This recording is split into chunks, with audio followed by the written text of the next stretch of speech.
নবী সাল্লাল্লাহু আলাইহি ওয়াসাল্লাম বলেছেন, দিনদারিতা দেখে মেয়েদেরকে বিয়ে করো। যে মেয়ে বলবে যে নবীর সুন্নত আছে এজন্য আপনাকে পছন্দ করি, তখন বুঝবেন যে হ্যাঁ, এই মেয়ের মধ্যে ভালো কিছু আছে।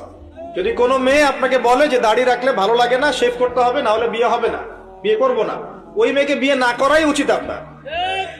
ওর তো মানে আপনাকে বিয়ে করার যোগ্যতাই হয়নি, তার ওর তো যোগ্যতাই হয়নি আপনাকে বিয়ে করার, সে তো দাড়ি নিয়ে প্রশ্ন তুলছে।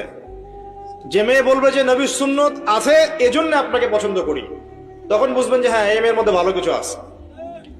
যেই মেয়ে দেখবে যে আপনি নামাজি কিনা, যেই মেয়ে দেখবে আপনি নামাজি কিনা, দাড়ি আছে কিনা, ইমানদার কিনা, দিনের জন্য কিছু করেন কিনা, হালাল খান কিনা, ওই মেয়ে ইনশাল্লাহ আপনার ঘরে শান্তি দিবে। আর যেই মেয়ে আপনাকে দেখবে আপনার কত বড় সম্পত্তি, কতটা বড় জমি, কত বড় চাকরি, সুদ খান কিনা ওর কোনো আসা যায় না, টাকা হইলেই হইলো, এগুলোকে ঘরে ঢুকালে অশান্তি অশান্তি।